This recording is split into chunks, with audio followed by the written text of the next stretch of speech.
Welcome to the Color of Money podcast. We have an amazing episode for you today, and I am joined by my phenomenal co-host, Julia Lachey, Daniel Dixon, and the one and only Emmerich Peace. Today, we are joined by Angel Brunner. Angel Brunner is the founder and CEO of EB5 Capital, which is an organization that she grew into a $100+ billion commercial real estate investment firm with over 30 projects across all real estate investment classes. Her company has served over 1,900 clients from 75 countries and created more than 35,000 jobs here in the U.S. Over her career, she's been active in the capital markets, in real estate investing, in the funding of early stage companies. She's an active global angel investor and advises across a number of different industries. She's a member of the U.S. Chamber of Commerce, Reese, and the Urban Land Institute. What Angel brings, though, has been a real interesting view towards seeing the world the way it is, to being deeply connected to people, but also to the future and where things are going. She's more recently brought her extensive experience into the boardrooms of large public companies, serving on the boards of the Chesapeake Lodging and Trust, on the global board of Cushman & Wakefield, and most recently, she is a board member of the CoStar Group, which we are all very familiar here with in the real estate industry. So welcome, Angel. Great to be here, Bo. Great to have you with us. And, I think always when we start off, you've got all these accolades, all this story, but, fundamentally, I think it's always great for our listeners to get to know you as a person. And so maybe you can just tell us a little bit about who Angel is and how you came to be before you were the Mrs. Brunner we know today. Sure. Thank you for that, and thank you for inviting me to tell my story, and thank you for that wonderful introduction. I'm primarily a change maker and a shapeshifter, is what I would say. I'm a problem solver. And I learned early on that sometimes when you're solving problems, you're not always finding solutions, you're more often creating them. And once you untether yourself from the search process of looking for a solution, and you instead embrace the idea that you actually have to create a solution, it almost becomes easier because you're not looking for answers anymore. You know that you're the master of creating the solution and solving the problem. How did you develop that mindset? That mindset, came from somewhere, and how is it applied in? So early in life, I got to train not for winning, but for resilience. Martial arts was my first sport, and my first sensei would only let me spar boys and men as a young girl, and I couldn't understand why. And he invited me to teach, but I still couldn't get a black belt because I had to get an A on exams, and I couldn't get an A fighting boys and men. And so I learned a muscle memory for bravery that I didn't know I was learning. And so it gave me a lot of patience later in life for everything that I would have to do in business. What I realized was it taught me not to quit. And so I learned, and you don't always know what you're learning when you're a kid. You most often don't. But later in life, when I had to think back to, well, why is it that I don't quit? Or why is it that I feel like the people I'm competing with do? And it was because I think I learned young that quitting's not part of my option set. So that resilience was taught early. And I think resilience is probably one of the most important factors to success. And I think quitting is probably the surest way to fail. And since I wasn't allowed to quit, I often don't quit when everyone else does. And that will usually get me to some place of success. Just piggybacking on Bo's question about mindset, being that you've built these big businesses and you've led these major projects and you sit on these powerful boards, martial arts, I think that's pretty impressive that's how you kind of got that mindset. But I was wondering if there were daily habits that you use to help you stay focused and keep that confidence on your journey, especially when I'd imagine that there are doors that aren't always open for you. There are no doors that are open. I've never been invited into a room I didn't start getting invited into a room until I got invited on boards. And when I got on my first board, I don't want to name names, but they changed the voting so that you could take all 5 votes and vote for one person. And they thought that that would mean that it would weight the votes against me for other people, because they really just wanted to vote for the same people they'd been voting for. And so if they gave people 5 votes that they could vote for one person, that there was no way in their minds I would get those votes. And it ended up with me getting more votes than anyone had ever gotten in history because they weighted the process and then it was weighted towards me. So I don't think success doesn't allow you to wait. And you can't wait for an invitation. You can't wait for someone to understand what you're doing. Your confidence has to come from the person in the mirror. And that has to be what you build on. You can't expect to get people to understand what you're doing. And that's a key component of leadership. Sometimes people think leadership comes from a team, but leadership can come alone, and then the team comes. The team gets built from leadership. It's interesting she said it that way, Angel, because it may not be the external team, it may be the internal team. All the things that it took you to get to where you were, that's your team. That's your team, and sometimes you have to go into that place as a leader. That's really well said. That's the deal, and that's what I heard you say. I had to go inside because outside wasn't really the best option. Yeah, outside, beyond my sensei, I've had very few people step in and believe in me, and no external belief has matched my capabilities. The only place that I know where what I'm capable of is inside. I am so far beyond anyone's imagination that if I needed people to see me, I don't know where I would be. See, Angel, you just struck a chord with Julia. I saw that girl's smile come out. I saw that girl's smile. Yeah, girl, tell him, girl. Yeah, I heard you. Yeah, I saw it, Julia. I got a follow up there though. If we like the internal belief has been incredibly strong, but with the business that you've built, you're raising money with people who have to believe in you.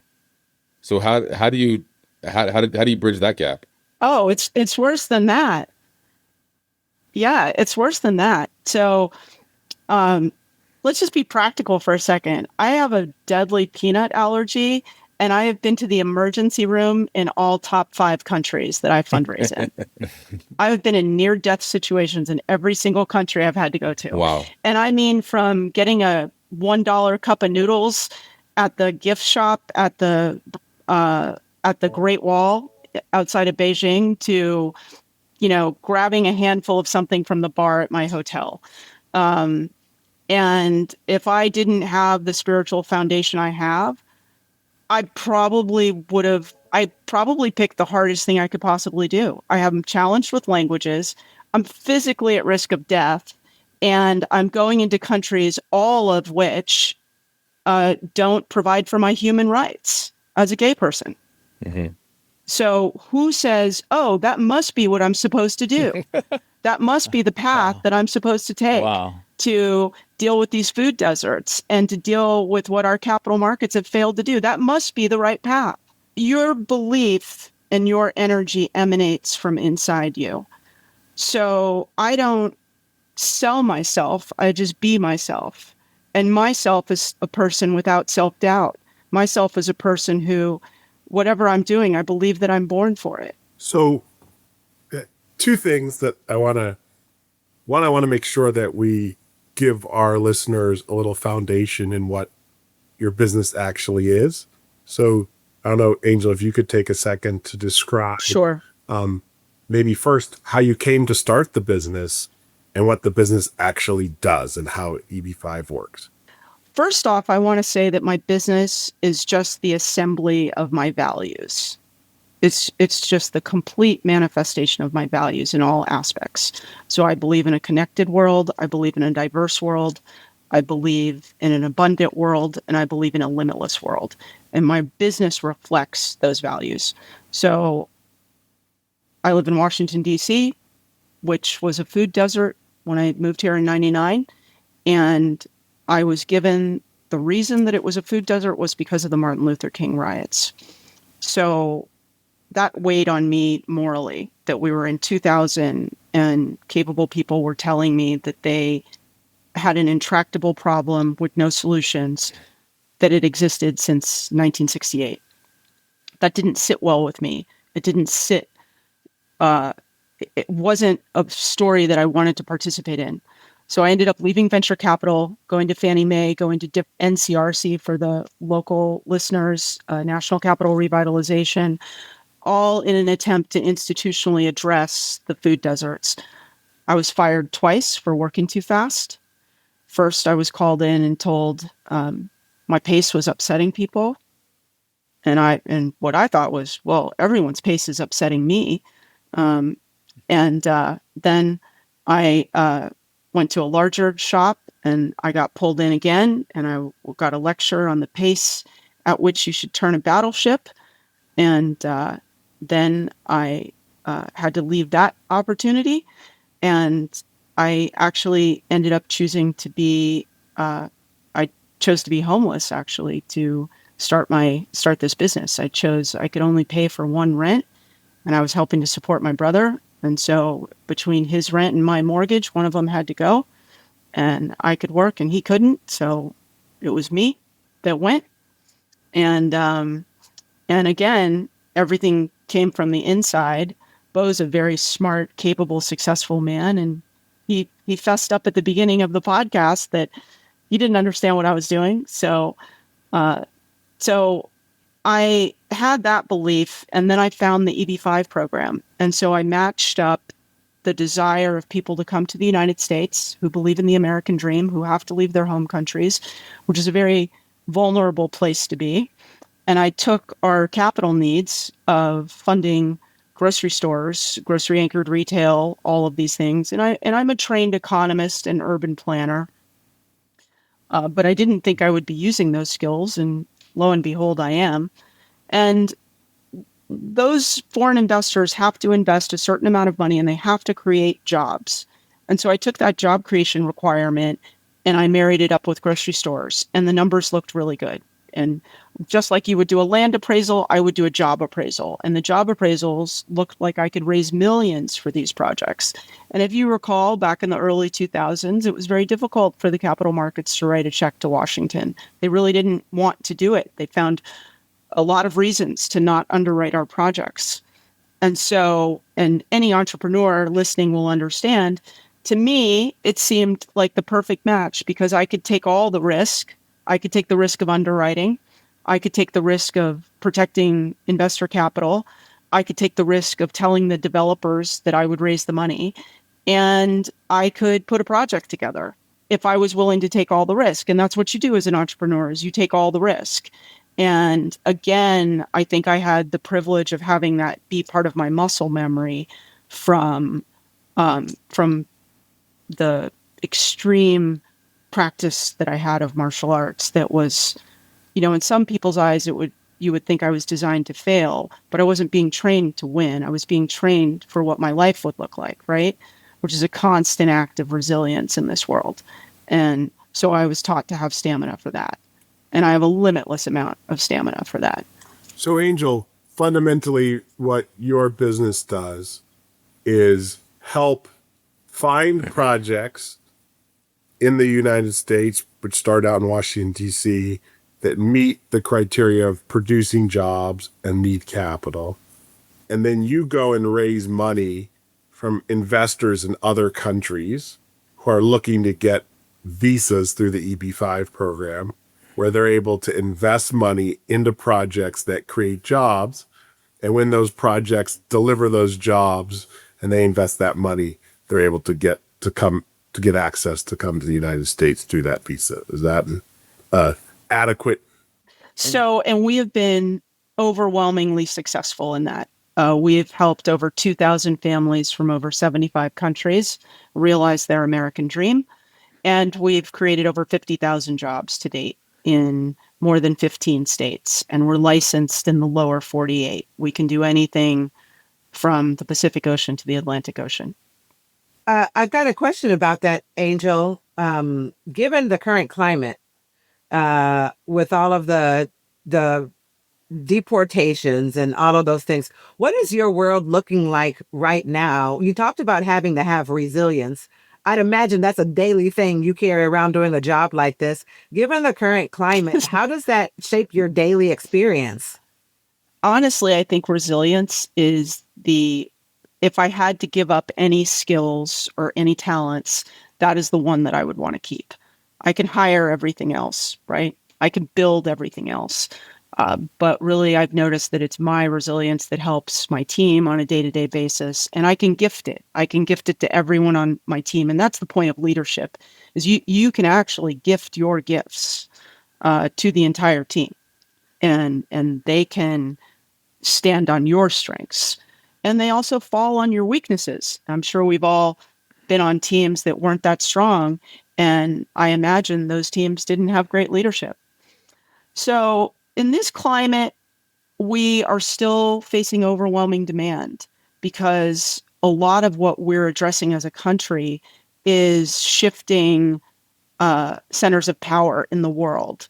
And for the people who want to remain living in a democracy or a quasi-democracy, we remain a very popular choice.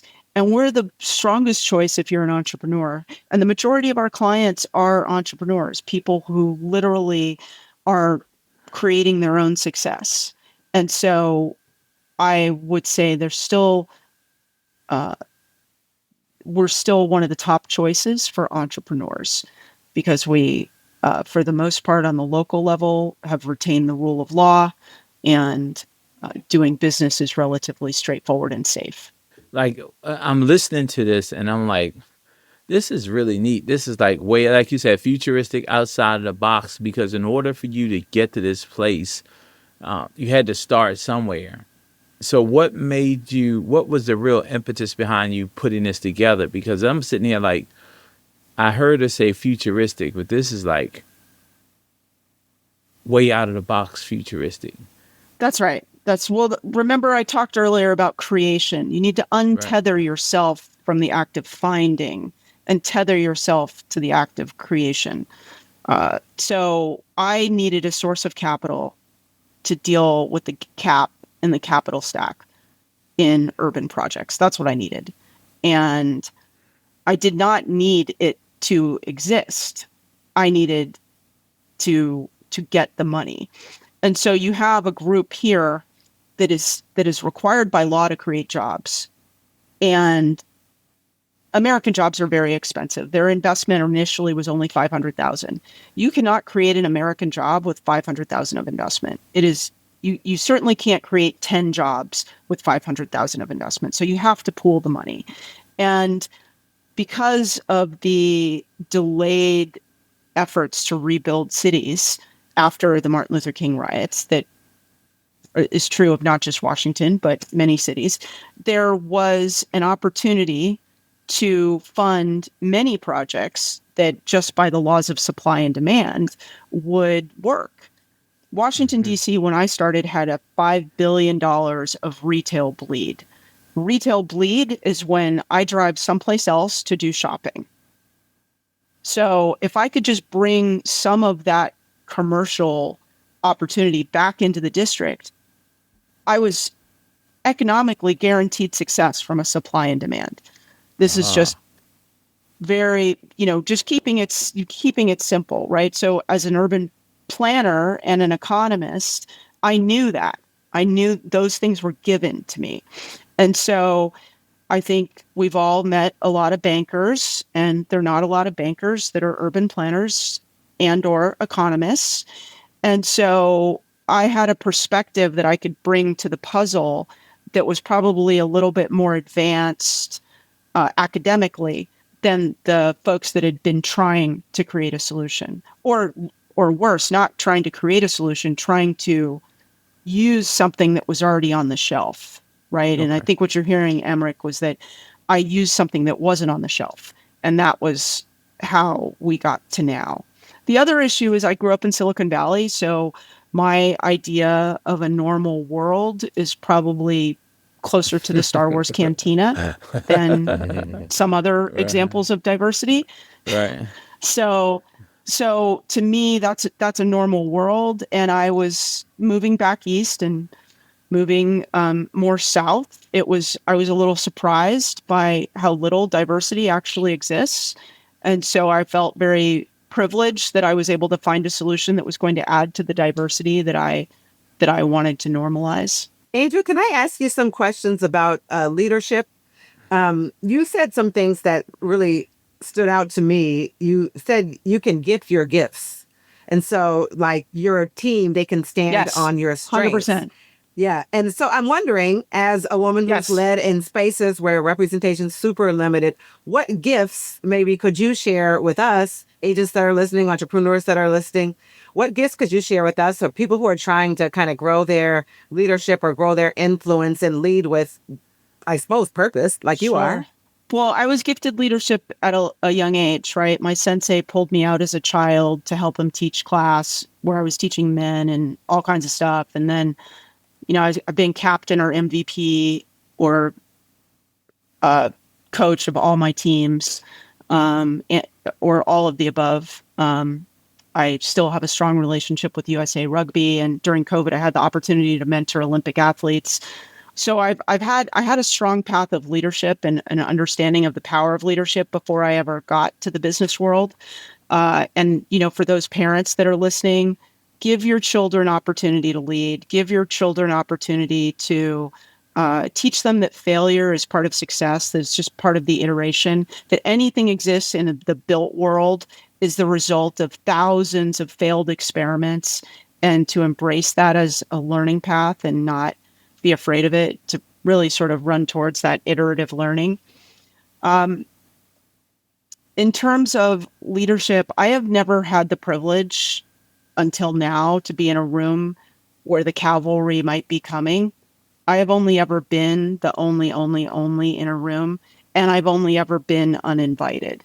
So it's only in, I would say, the last 10 years of my career that I've ever been invited into a room.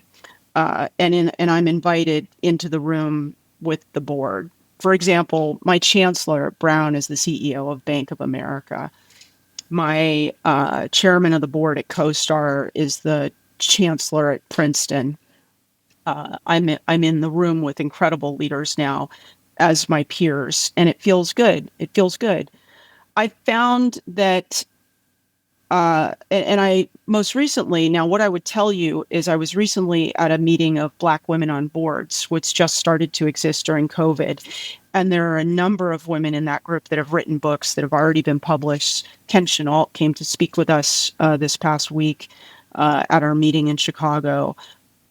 There's a common theme, at least among African American women or women of African descent. And for me,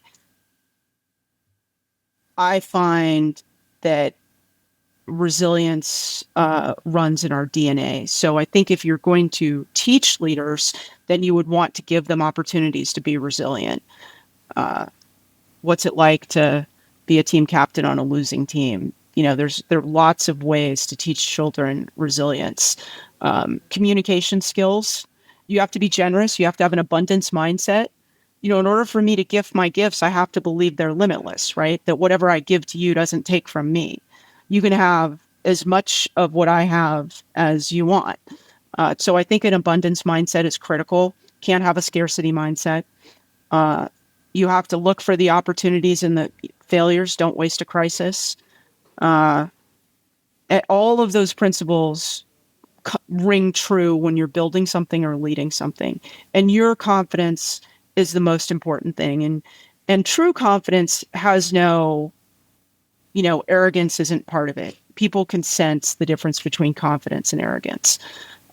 Confidence is very quiet, doesn't need to speak, doesn't need credit.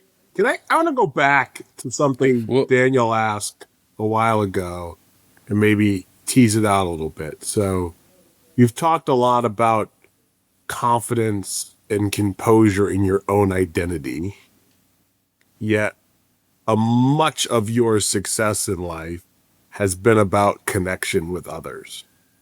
And so how do you think about how being comfortable in your own skin or true to who you are enables you to connect and engage with others versus I know for me and a lot of our listeners, I think sometimes we think that if we are who we are, if people see us for who we are, then that's like a definite exclusion from the room. It's a definite exclusion from the relationship. Yet you have walked into some of the Exactly. most exclusive places, Yes. trumping who you are. But it seems kind of, it can't just be like, I am who I am. Because if I just am who I am and I'm dogmatic about who I am, I don't connect with anybody else who's not like me. So there's something else going on beyond just Angel Sure. being proud of being Sure. Angel. How does that work? Sure. Let me address that in two ways. You guys are all too young to know this, but I've always had a finance career. And early in my finance career, I was forced to conform. I was forced to wear heels and skirts, and I couldn't even wear what I wanted on the weekends. I remember seeing a Wall Street boss on the weekend when I was walking in New York with my girlfriend and I was in jeans. Maybe they were a little baggy. And I remember thinking in that moment that I lost that job. And so I haven't always been myself, and it hasn't always been comfortable. And I found that it was so uncomfortable to be someone else that I wasn't really going to be able to thrive unless I was willing to be myself. So that's one, because I needed to be in command of my full confidence and capabilities. That's one. And two, I would say that, the United States is the only country I'm possible in. And I don't have to say that, because when I walk into the room in any other country, in any other place, they have never seen anything like me. And it's because I'm not possible in that space. And the possibility of me in the United States and the actuality of me reinforces the myths that they believe, right? In a positive way. So they believe you come to the United States, you work hard, you can do anything. Because that's true for me, it's true for them, because they are less controversial than me, right? They are more accepted than me. I am the least accepted commodity in the world. So in order for me to be successful, one of the things I trade on is trust. And the thing you see with me immediately is my honesty. Because if I wasn't honest, then why would I present like this, right? Why would I give myself all these problems? Why would I present myself as an outlier? So that confidence and trust is what I lead with, and that's what people see. And I never even have to say it, because in expressing myself, I express my integrity. Angel, how do you? This is a somewhat vulnerable question. So if it's too far, please let me know. But in this world of DEI being a thing, and then now this new administration, DEI not being a thing, and I'm sure some of the boardrooms that you're in, people don't think you belong, and people think maybe you just got appointed because of the outlier that you are. How do you handle that? Like, I sense that you don't go fight every battle, but like, how do you process and deal with that? Actually, it's only the people who aren't in the room who think that. I am not a good token. You would never choose me. I am not your checkbox. You can get a much easier going wallflower if you're looking for a checkbox. I'm not actually even available to you. So it's never the case for me. For example, on my first board, I was recommended. So here's a good example. So if you talk to some of the DEI recruiters and you ask them, okay, you've got a board, it's got 6 people on it. Let's say it's got 8 people. Let's be generous, including the chairman.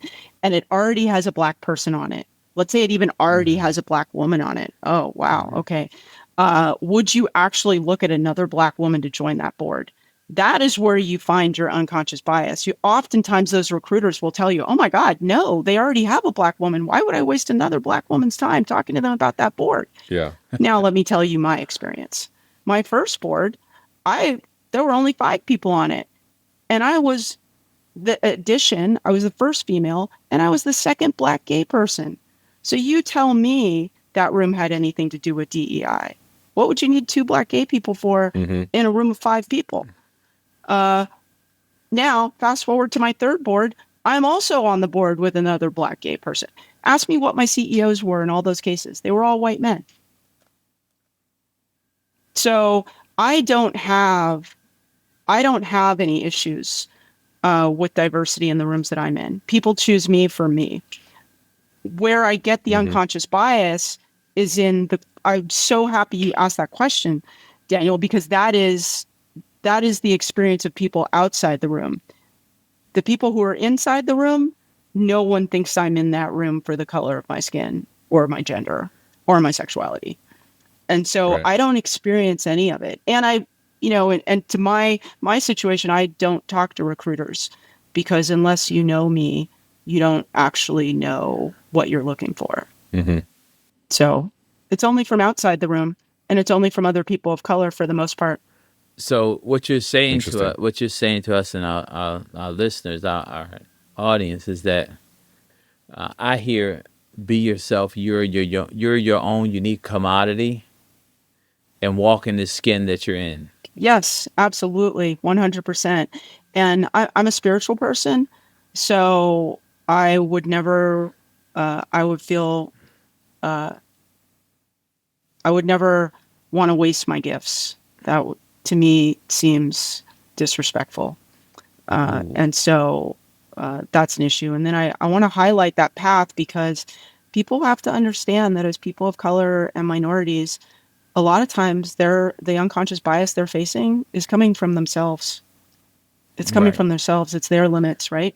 A lot of people wouldn't even look at a board that already had a Black person on it, or, oh my God, a Black gay person? How would a company of stature ever have 2 Black gay people on the board?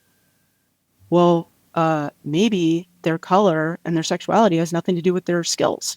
Can you explain the board process, like of being on a board, and like why? Just I'm trying to make sure that we also, because you've touched on so many things from a leadership standpoint, like also like we haven't had anybody on here really has, you part of your professional career has been serving on the boards of large public companies. And so can you speak a little bit about that?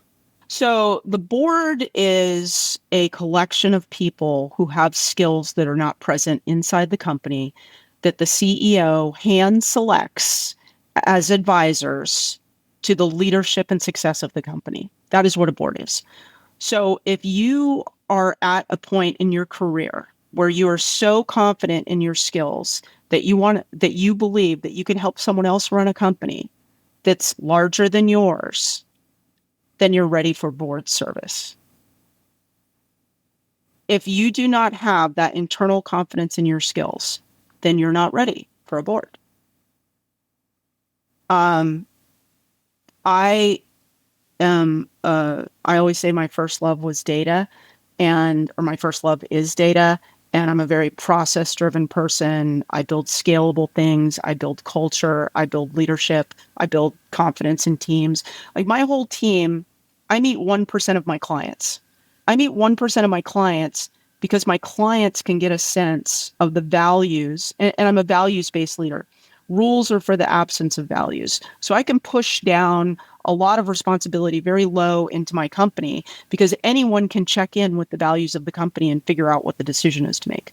So I have global experience. I have a lot of experience. I have domain experience in hotels. I have domain experience in different investment environments, different asset classes. So, but a lot of times when you're on a board, you're in an industry that you don't know. A lot of my friends chair boards that are outside their domain expertise because mainly at the board level, you are recognized for problem solving and leadership. So those are really the skills that a CEO, you're basically the kitchen cabinet for the CEO. You're who the CEO turns to solve problems, to scale, to vision the future. So they need people who are unbridled. I always say goals are the fence around your yard. Goals are the limits of your imagination. Everyone should strive to be beyond their imagination at all times. Goals should be what you step to, but you have to be willing to step past them because goals are only the limit of your imagination. Angel, I have one final question for you, but I'd like to say something before I ask the question because you're so powerful. I'll let your words be our final thing that the listeners hear. But I first want to just thank you for being here. You've said so many things that the benefit I get of being a co-host on this podcast is that it's fulfilling and edifying for myself, if for no one else. But you said so many things. Just I appreciate you showing up so unapologetically you. And talking about the confidence, I often feel like I have to get in a room and immediately read my resume in order to justify why I'm there. You're saying the exact opposite thing, and so I appreciate you saying confidence is quiet. You trust in yourself. You believe in yourself. So for me, this has been incredibly powerful. So my last question I want to ask you is for the rest of our listeners. What's the one thing that you want people who were listening to this episode to take away from the conversation that we've been blessed to have with you? So in martial arts, as a small person, in order to win, I actually have to use someone else's weight against them. And so in business, how that translates is I use other people's unconscious bias to my advantage. So I walk into a room and you either don't notice me because of whatever you're thinking, you disregard me because whatever you're thinking, or you discount me because of whatever you're thinking. The idea that you might think, oh my gosh, I have to know what she's thinking, has never happened to me. And I could keep waiting for that if I ever did.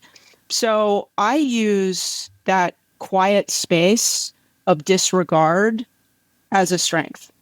And I am, by the time I'm beating you, that's the first time you notice I've been in the room, is when you're number two. And I just let it be that way. I don't need anyone else to notice me. And my name comes into a room before I come into a room in these board situations. I've never been recruited. I don't work with recruiters. I let my name come out of someone else's mouth when someone asks someone else for advice. Who should I talk to? I need this, this, and this. Oh, you should talk to Angel. Okay, great. Then my phone rings. Do I know about that company beforehand? No, I don't. I didn't know Cushman was, wanted me until the CEO called. So I would say that. And then the second thing I would say is, so use other people's biases to your advantage. Do that. And that I would take notice of the voices. What is your self-talk? And if you have negative self-talk, work on that. Don't work on, work on the imposter syndrome. Don't be bothered with what people notice on the outside. Make sure that you've got your team in order on the inside. That's awesome. Thank you so much for being here with us. We're glad you were able to join us from wherever it is you are in the world. Daniel, Bo, Emmerich, any final words before we wrap up here? No, thank you. I think we talked once before about this power, the power that being authentic provides us and the ability to connect. And that sometimes it's that authenticity that drives connection. And I think that's one of my big takeaways from today. So just very grateful for the episode. And hope that everyone has a great day. Thank you, Bo. Thank you, Emmerich. Thank you, Daniel. Thank you, Julia. This has been terrific. I really appreciated the questions, and I really appreciate the opportunity to share some of my strengths and hopefully help some other people use theirs. This podcast is for general informational purposes only. The views, thoughts, and opinions of the guest represent those of the guest and not Keller Williams Realty LLC and its affiliates, and should not be construed as financial, economic, legal, tax, or other advice. This podcast is provided without any warranty or guarantee of its accuracy, completeness, timeliness, or results from using the information.